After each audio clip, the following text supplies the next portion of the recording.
already broken that. And when this happens, can we think about taking this particular personalized design and manufacturing on demand? Uh, very, very interestingly, the jewelry industry has been the best adopter of new technology worldwide. And it should be spoken about more, but the usage of new tech in Indian jewelry manufacturing is phenomenal, where we've started with CAD CAM a long time ago. We've started doing direct castable RPTs, which go and give you some of the most complex geometries. Marrying that to our traditional expert craftsmen, we've been able to produce some beautiful stuff in India. Taking that one step ahead, the future is going to be where we can directly 3D print metals. There are ways in which you can now have even more complex geometries designed by the most creative brains and post-processed by the most expert craftsmen. But the freedom to design anything is now at our doorsteps. So these are examples of direct printed platinum, gold, silver, all of these materials. And you'll be hearing more about it pretty soon. But just imagine if all of this put together helps us focus on just one thing. What does the consumer need? And how can we deploy the best design practices and principles to make that happen? So these are my opening thoughts, where at each step, design and innovation can help. Thank you. Thank you, Tanmay.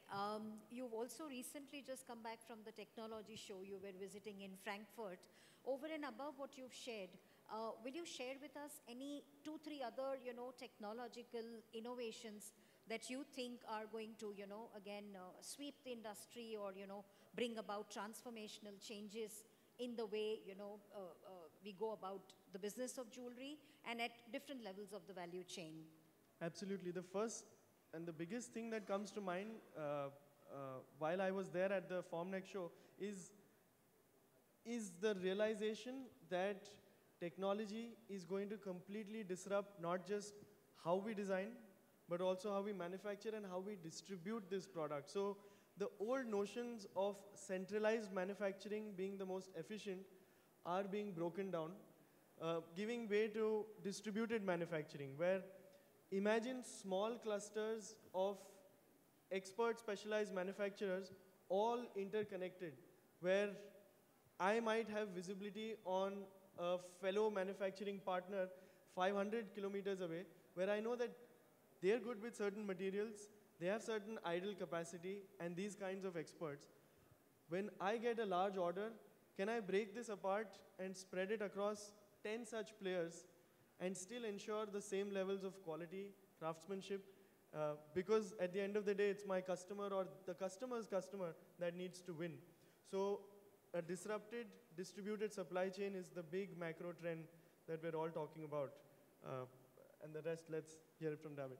Okay, so from Tanmay, now we move to Mr. David. And from you particularly, you being from Italy, very, very keen to know, the whole aspect of 3D printing and precision printing in jewelry, the way Italy has used it. And if you can also throw a little bit of light after your presentation on how Italy has driven innovation. And I think with Italy, it's not only the jewelry sector, whether you talk of fashion, whether you talk of automobiles, whether you talk of leather accessories. I think that has been an international hub for innovation.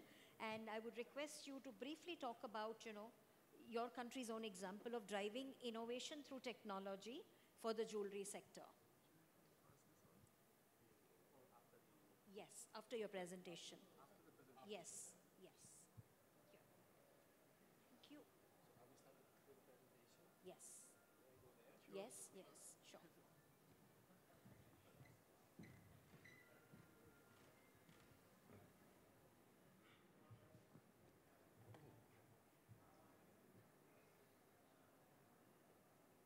Just me get the confidence with this tool. Okay, I just would like to spend a couple of slides just to underline the journey Sisma did and the point of arrival with this last additive manufacturing technology. As you know, we are more than 60 years old company, and we start from mechanics, micromechanics, and long ago we started the production of machines for chain manufacturing. It's already a long time that we introduced the laser technology, and we were the first one to introduce laser systems, especially for soldering, in the chain manufacturing. The last step was additive manufacturing. With the start of the new facility, is the image of how much important is nowadays to promote, develop, and make available these kind of new technologies. Okay, we have a worldwide presence, and we feel this interest in new technologies like additive manufacturing in resin and also in metal all over the world. As I told, we have three main directions of development for micromachining, laser technology, and additive manufacturing. I'm just flying all over just to print these images in your mind, but from chain manufacturing, laser welding, laser marking, we came up to the last additive manufacturing, splitting laser stereolithography for resins, that is functional to casting jewelry manufacturing, and the laser metafusion, that's the topic where I would like to spend more time. So this is our digital light processing printing machine that is functional to casting jewelry. And we jump into the subject of laser metal fusion. Laser metal fusion is much more than what everybody says, direct metal printing.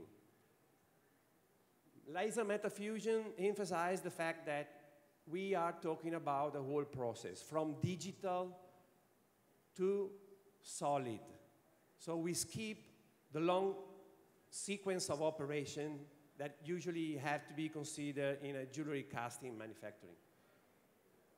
Additive manufacturing is a process which realizes three-dimensional metal objects, starting from a CAD file using the energy of a laser beam and melting thin layers of powder, one after the other, until we complete the object.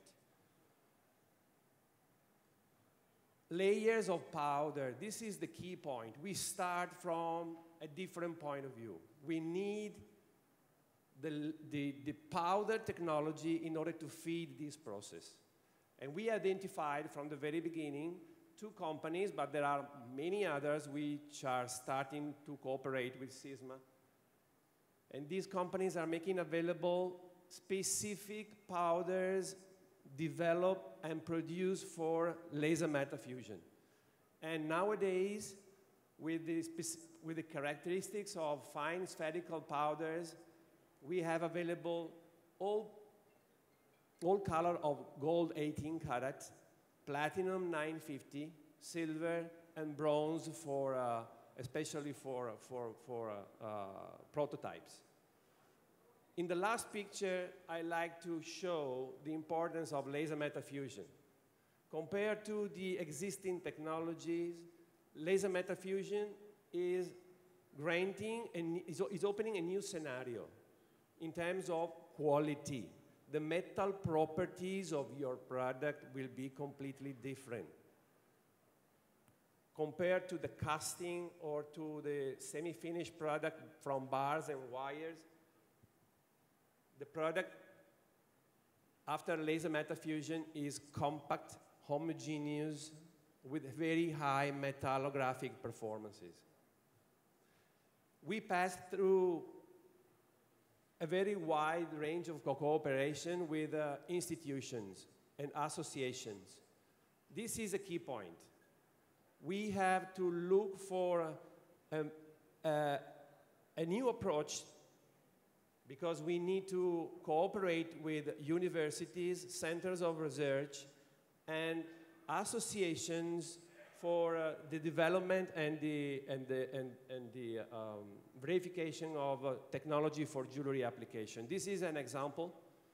This is an institution in France. France, Switzerland, and Italy are quite active also in laser metal fusion for precious metal, especially for the job that this kind of association and the promotion they are making every day.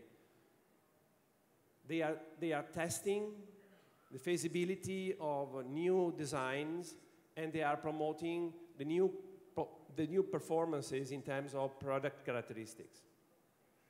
How we Sisma is a technology provider for jewelry, for the jewelry industry, and we felt from the very beginning the importance of supporting our customer all around the world with the knowledge and the promotion of laser system for printing. We make it supporting our customer with our in-house lab,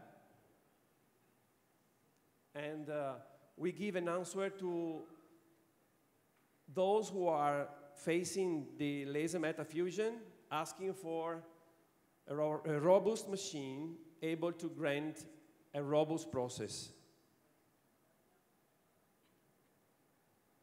Next to the in-house activity, we have identified a group of application specialists who are able to accompany our new customers in the journey for integrating the laser metal fusion in their manufacturing processes. This is the first one. He is running 3 machines, and he is developing a very strong know-how in how the designer, in symbiosis with the production, should come up with new ideas, new product, new project, including new materials that maybe are more difficult than others to be processed in the conventional technologies. Another application specialist in France is a way for our customer to test, to check, to get into this new mentality for conceiving new products and develop new designs.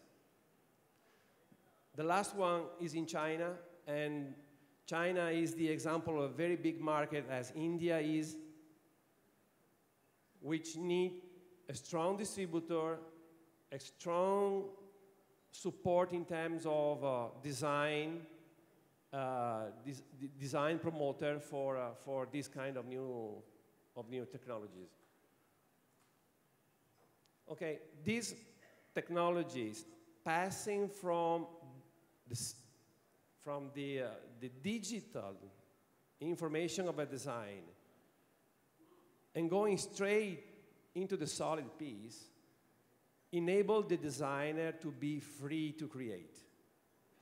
So we can say that for a long time, manufacturing has been dictating the agenda for designer, because the designer always had to comply with what was possible afterwards to be realized by the technology available.